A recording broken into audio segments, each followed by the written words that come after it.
All right, hello everyone. This is my first edition of Conversations with Kara, a video blog. And today I have a dear friend of mine, Andrea, and she was a classroom teacher for 31 years, but I'm going to let her introduce herself. Hi everyone, I'm Andrea and I taught for 31 years, young children in particular, grade 1s, 2s, and 3, but I also taught high school at some point in my career. I taught 7th and 8. I've taught abroad. I taught in South America for a while. In Costa Rica, I volunteered to teach. And I've had just a wonderful, wonderful career of which I retired from and then went back to school and decided to do a PhD. So yeah, I've had a really full career. I loved working. I've always worked in a regular classroom, although I did teach learning disabled kids, but yeah. And that's about, my career. Andrea, can you tell us a little bit about your classroom, your teaching philosophy, all the interesting things you did, whatever you want to share about you as a teacher? I think that I think probably I'm a really activity-based learning, play-based learning type of person. I really believe like children make their own meaning from doing things and that they must have lots of resources and materials available. And yes, I was one of those teachers who went to the dollar store. Originally in my career, there wasn't such thing as a dollar store, but later there was. Went to the dollar store, bought up things that I needed that kids could use when their sand table. I had a paint center, I had an art center. I had Lego, we had trucks and cars, we had Play-Doh, we had language activities. I wanted to empower my students to learn how they could learn. And if they had I had a science touch table and they could bring things in. If they had interests or activities or things they wanted to do, they were always more than welcome to dialogue with me, and we would figure out a way to maybe make it included in the classroom if it was appropriate.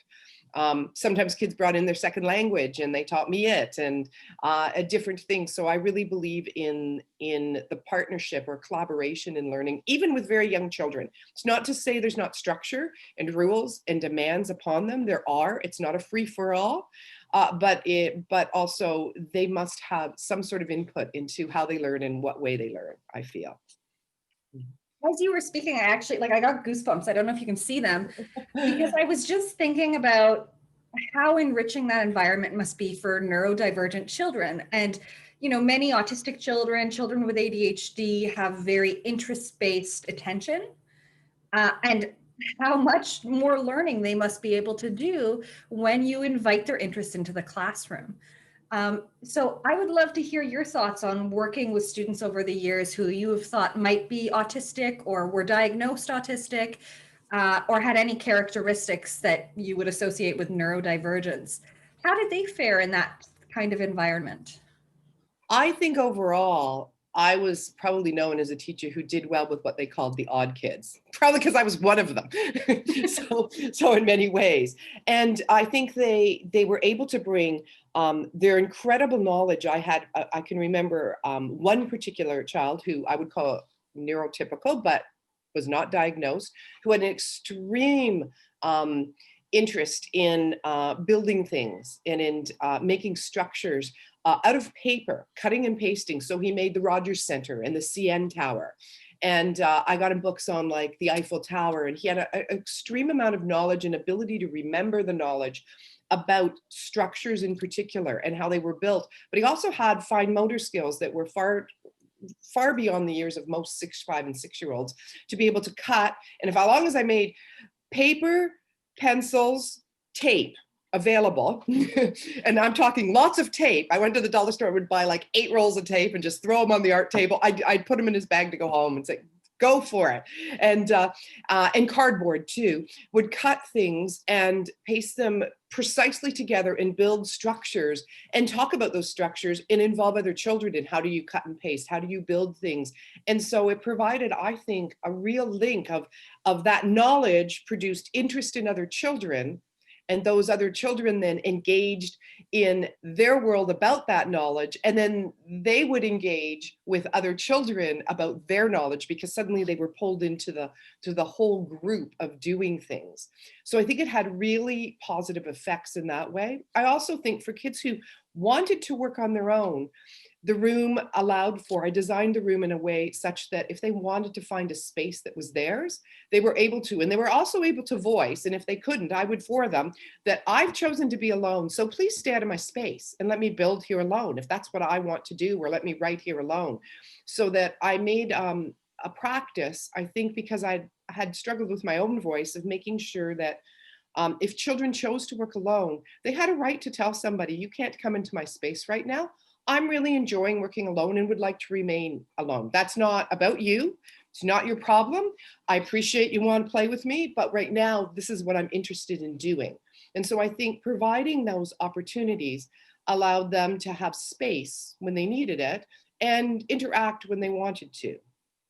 But I should say, on the other side of that coin, I do wonder sometimes for some children whether it was too overstimulating, because there's so many choices, lots of things available, and lots to distract your attention.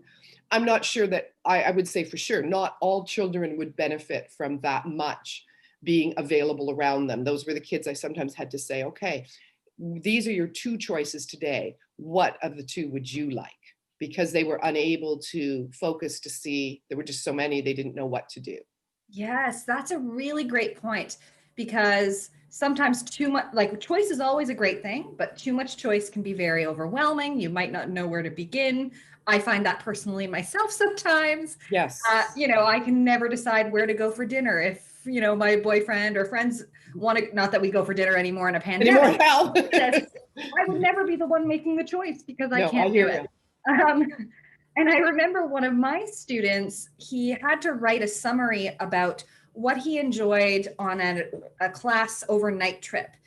And he couldn't pick. He ended up writing like a 30-page paper because he didn't know what was important to highlight. So the teacher was super happy. Wow, look at all this detail I got. But I knew it was probably because he didn't know what he was supposed to include. It was like to the minute, the schedule, what happened, what they ate for breakfast, what they ate, like every single detail. And that's so much more energy than other students are putting in. Yes. So sometimes we have to narrow down the choice or make it much more specific, like you said. Now, you've already mentioned a couple of strengths that students on the autism spectrum have brought to your classroom, but any other stories to share, or how did you capitalize on their talents? I think humor is a really big one. I think that often these kids would say it like it was. Yes. So that if you were teaching and you varied off the rule, because teachers do, they'd simply call you on it and tell you, Mrs. Leander, you've told us we can't do that. And I'm like, So I think that that's when I think having a good sense of humor and being able to say, yeah, you're right, and I just did it, and let's talk about it then, or let's laugh about it because you're right. Like, what are you going to say? And Yeah. I think their ability to actually sometimes be humorous without sometimes even meaning to. Sometimes they were just like, this is the way it is, and you'd be like, okay. And I think offering an insight into different things. Sometimes I'd be shocked, like they would say something and I'd think, wow, that was really insightful. So I mean, I can give you, this is an example which I think is really interesting, is that I had a neurotypical student that had various problems. So a diagnostic child, had ADD, ADHD, on the autism spectrum, various things. Wasn't well matched with me personally at all. I feel like I was not the right teacher for this child. This was a really tough kid, and I don't feel I did justice by him. I really don't. But in any case, one day he did something really wrong in the class, and I got really mad. And that wasn't my typical thing, but it silenced the whole class.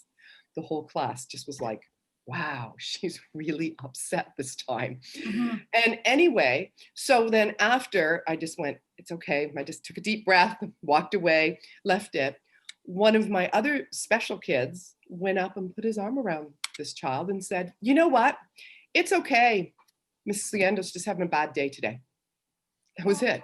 And I was like, what an insightful thing. It's all right. You know what? We all have that. And I was like, wow, this was a child who you wouldn't typically expect that from within the bigger picture of the school. People expected different things, who actually had tremendous insight, because it probably had happened to him or her before, or they too had had a bad day and someone had said that. And it was just remarkable. And all I could think of was like, yeah, that takes a 5-year-old to teach me how to act. Yes, I've had those moments too. I remember one time we were getting ready for a graduation ceremony and we were trying to practice, or I was trying to get them to practice, my group of students. And one of them just was leaving the group and saying loudly how he didn't want to do it. And I was getting really impatient. And it took one of the other students going over to him and saying, "Are you sad because this is coming to an end? This is our last day." And it was like, what a lesson for me. I'm usually so empathetic, but impatience was my mode at that time. And it took this other student who's autistic helping his autistic classmate to realize, I wasn't thinking about my students' feelings. I was only thinking about myself in that moment. And we learn so much as teachers and we become better because of those moments where they teach us. We do. And I think we don't talk about as teachers sometimes that we are just not perfect in there. We do things sometimes where it's not thoughtful, it is impulsive, it is reactive to a student, and we have to rethink it for the next time. And our other kids, the reason why I believe your child or my child could do that in the classroom is because that's the environment we had created already, where we're all human. We all learn from each other, and that we can learn from them as much as they can learn from us. Like, we value and respect what they bring to the table, understanding clearly it doesn't matter that they're 4 or 5 or 6 or 18 or 16 or 12. They bring something valuable to the table. And I think that would be the other strength I would say, is that we just have to, I think that I really valued and enjoyed just the oddities that popped up when kids yelled out or things didn't go as you planned it, which they never do in a classroom. I think you learn to go with the flow and value the growth that you see in the idiosyncrasies of each child. Yes, absolutely. And not just autistic children.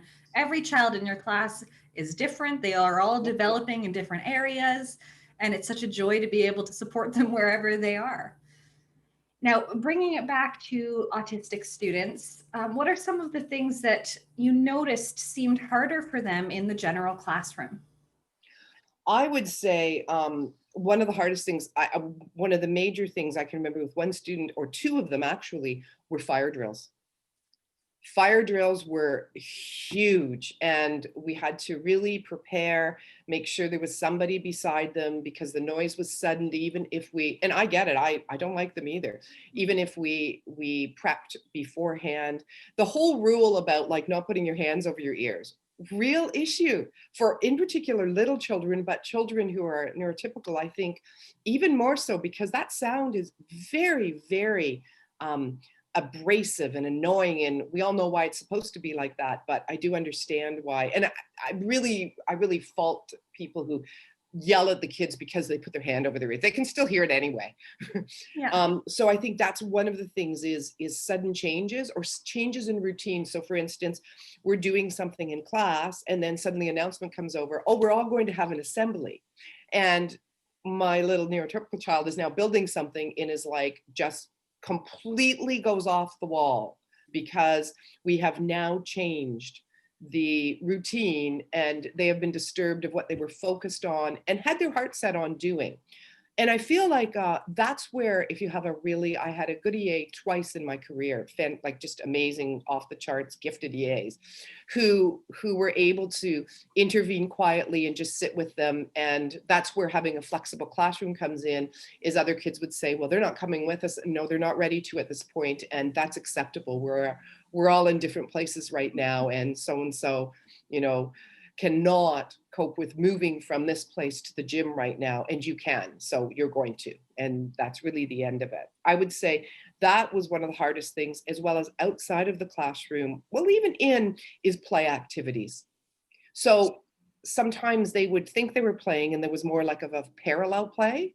They weren't truly interacting. And I wish I had known more, because I don't think I knew enough to build on really well the skills they had to teach them the words and the language that they needed to do to actually interact. Like, I wish I had been able to do that better. I found that difficult, because I went between wanting to respect that maybe they wanted to be alone, but also understanding maybe they were trying to play. And that I think that it would have been better off to just simply ask them, do you want to be involved with Yes. that child? Because then they could tell me yes or no. And if they said no, then fine. But they said yes, I could say, well, this is the language you use. And I think at recess, they would tell me for recess, I don't like recess. Nobody plays with me. Oh, that's heartbreaking to And so hear. that I think was the hardest. And it was very hard on parents. Parents would come to me and say, they hate recess. This is not a fun time. And much as you would pair them up and have mentorship of older students, that would wear thin very quickly. And I think that that's one area where I think if we as staff or maybe as students brainstormed more, how do we bridge this gap? Because it's awful for kids to stand for 15 minutes in freezing cold weather and to feel that alone when they're watching everyone play around them, I think. And yeah, you don't want to force children who, let's say, are neurotypical to have to, that they will feel like they have to play with neurodivergent children. And you don't want neurodivergent children to feel like, you know, that the other students are forced to play with them. That's a terrible way to feel. I especially find the lunch recess is the hardest, because at least here in Ontario, yeah, it's so long. So that's the one I always recommend if a child is having difficulties at recess, the lunch recess be a time that there be clubs, or they help in the office or the library with a small group of peers. Something like, give them a responsibility, give them something they can feel proud of. You know, a Lego club, an art club, an anime club, something like that. Because I'm sure you've noticed as a classroom teacher, the long recess tends to be the recess where you have to solve problems after. Everything escalates, yes. Not enough to do, too much free time, and lots of time to pick on those who might be not as adept at running fast and doing what you're doing. Now, what have you found as a teacher to be effective strategies, either to build inclusion, to help with learning? Like, in what ways did you encourage them to grow? I think listening to them was a really key factor. You have to listen to your students, neurotypical or not. You must listen to your students and what they're telling you about the task or assignment or activity you have in your room. I think listening to them is a really effective strategy, because it tells you what you need to do next. Because they are either telling you that they don't like what they're doing, it's hard to do, or they need more assistance, or they want someone else, and you can listen. I think that's one really, really important strategy. I think too, allowing for space, so that if they're having a rough day, having a space in your room where kids are allowed to go to just chill for a bit, to just say, I need space, I'm not coping today, and please don't bother me. This is the space I'm taking right now. I think that also is an effective way of dealing with anxieties or anger at times, because I think that sometimes all kids have a difficult time expressing what they're feeling, but they sometimes just need space to figure it out and decide how they're going to manage it, as opposed to coming at them, because I think coming at them just escalates the situation. I think drama is really important. It's a good strategy to use in the class, and acting out things and laughter and encouragement. So I think the funniest things my kids would laugh at was when I imitated what happened in the classroom. and I would be, okay, so somebody's screaming like this. And of course I would do all the actions, and they would just roll on the floor. And they'd be like, we don't do that. I said, oh, don't you? Tell me, does anybody? And so we'd all laugh, but then we'd talk about, okay, so let's do that. And then let's look at alternative ways we can solve the issue that we're upset over, that everyone gets upset. We all have moments. And I think drama is a really good way to put themselves in somebody else's shoes, and for them to practice the language that's necessary to ask other students to play, to tell them, no, please leave me alone. Yes, I want that toy and I'm still using it. Don't take it, please. So it gives them proper language and skills to do things. And letting them just understand we all struggle, and identifying their strengths as well as their struggles. So identifying for other classmates, so-and-so, like my kids knew, never ask me how to work the iPad. They would literally say, "Oh, don't ask her. She doesn't know anything." And they'd be like, "Go ask Muhammad. He knows how to work on iPad really well and can fix it." And I'd be like, "Yes, that's true. I'm not very good at that, and that's okay. And you can teach me." And I think that it's really important to capitalize on strengths, but build on weaknesses, and to say, no, I'm not good at that at an iPad, but you can teach me and I can build up that skill. Just as somebody else may not be as good at writing a sentence or doing something in science, but they can learn that skill and build upon it. And that's so important for students and also for us as teachers, because like you said, we are learning in so many ways, and we get better with each student that we teach. We learn new tools, new strategies, all sorts of things. Oh, I thought of other strategy too I used to use is I often communicated with parents.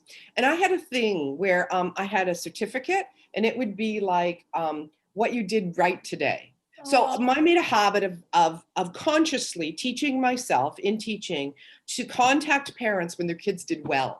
So I'd phone them or I'd send home a certificate, and I'd say to them, "Listen, a certificate's coming home. Your child did A, B, and C really well today. So we're celebrating that." Parents, when I phoned, would say, "Okay, what did they do wrong?" I said, "Oh, I'm not phoning because they did anything wrong." And I found that one of the most powerful strategies I ever used. I actually even would mail out things. So I'd mail out we had postcards with my board, and I'd mail out a postcard that said, "Celebrate your child today. This is what they did." And we'd pop it in the mail, and they'd get it in the mail, and the parent would be like, "I got that. That was so exciting." And then they have something to talk that's positive to their child about. And I think that was one of the best things I ever did. And some parents, I had consistent notebooks with some of my neurotypical children. I had notebooks that went back and forth. But that notebook would highlight the good things they did in the day and something they could work on, not something they did wrong, something they could work on. And I think our language is really important if they need that kind of contact. But I think really surprising parents and surprising kids, like I used to have this system of certificates that I'd check off my whole class list.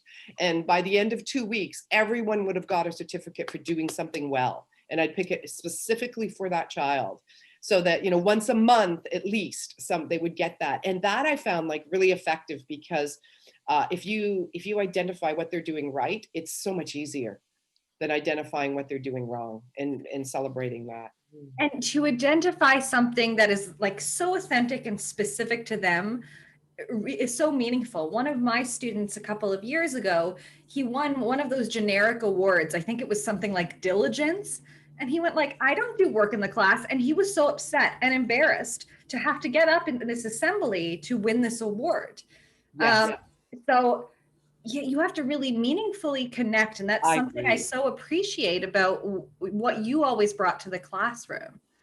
The other thing I was thinking as you spoke too about relationship with parents, sometimes they need us to also reassure them, because parents understandably are very anxious, and they want their child to be successful, and they want their child to have all of these skills. And sometimes we can be the voice that says, "They're working on this, but so is everyone else in the class." Yes. You know, especially in primary, which you taught, all children are still learning how to self-regulate. This is not unusual. Absolutely. Yeah. Yes, I think that's really true. And I think you're right about you must not be insincere. You must be authentic about what you find in that child. You must be authentically looking for what they did well, not just like a game you play of, "Oh, well, let's just put this down," or the student of the month assembly where it says these traits. If they don't do those things, then don't choose them, because they're no fools. I don't care how old they are. They know what they do well. And it's really important to identify that and be authentic, because then when there is a problem, you are also authentic with them, and you have that relationship already established. They know you know what they do well and what their weaknesses are.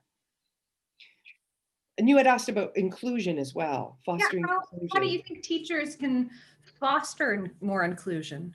I think first, I think reading books about it really helps. I think read alouds are really a wonderful way to talk about how we're different in varying ways, whether it be race, religion, a physical disability, neurotypical. It doesn't matter what it is. That there are many, many differences and many similarities between us all. And I think absolutely just talking about it and talking about how you would feel unincluded, I think is one of the um, most powerful ways to foster inclusion, and also to be aware of yourself. As a teacher, we're always modeling, and are you inclusive of that child? And that doesn't mean that we intentionally disinclude a child in any shape or form. Sometimes we do that with the best interest of the child at heart, but in fact, we should discipline them in the same way we disciplined everybody else because they feel part of the group. So inclusion isn't just about including everybody in games, it's about treating people in ways that everyone sees themselves as part of that class and part of the responsibility of growing that class. Mhm. Definitely. Wow, that gives me so much to think about. Our expectations, having expectations that apply to everyone and are clear for everyone. Um, hmm. You've touched on a lot and so many great strategies. Do you have any other advice for teachers, advice for new teachers on these topics? Um, Go outside and take kids out. Oh, yes, you always did I that. was an outdoor ed teacher and I took kids out and we did activities outside because I think it fosters a different kind of interaction between children, children in nature, children and other children. Children who don't interact in the classroom suddenly will interact differently outside and with nature, and might know something that you didn't know, or if you bring iPad, you take good pictures. I think there's a lot to be said for doing things. I also think playing a lot of like little games, like even games that teach about others. So you play games with blindfolds or no hearing, and they're games that involve nature, but also senses of what it feels like. Or blindfolds, and then you have rattle noises, and they still have to find a person, and they're having to navigate this distraction, and as well as being blindfolded. Like I think that it's really important to do that kind of thing. I think laughing every day is really, really important. Children have to know you love them, no matter what. They have to know that you genuinely do care, that you are genuinely trying to understand their perspective sometimes and their feeling about the classroom or school or what they're struggling with. I think those are things that are important. And I think engaging with them outside of the classroom as well. So if you can do extracurricular, but even at recess time, instead of standing, walking around and being involved, just being there and saying, how are you guys doing today? What are you playing? Engaging with them as opposed to being the observer of them, I think is very important. And yeah, laughter to me is one of the most important traits. Patience and laughter, and being able to laugh at yourself too. So Yes. I think it's really important to be able to bring humor to the classroom about yourself to the kids, and they see that, it's just part of life. We all make mistakes. We're all growing. We're all changing. I'm sure I shared this with you. When I had to do my dissertation defense, I told my students I'm going to be away next week and I'm a little bit nervous. This is what I have to do. It's kind of a big deal. And they all started to give me advice. They started to say, do deep breathing. And one of them said, Miss Diamond, drink herbal tea. And so I loved it so much. So, of course, all weekend and in anticipation, I was drinking herbal tea and deep breathing. And I made sure that I did both of those things the morning before my dissertation defense. And when I came back afterwards, I told them, I took your advice and it really helped. And I think that's so important that they see the impact they have on us as teachers.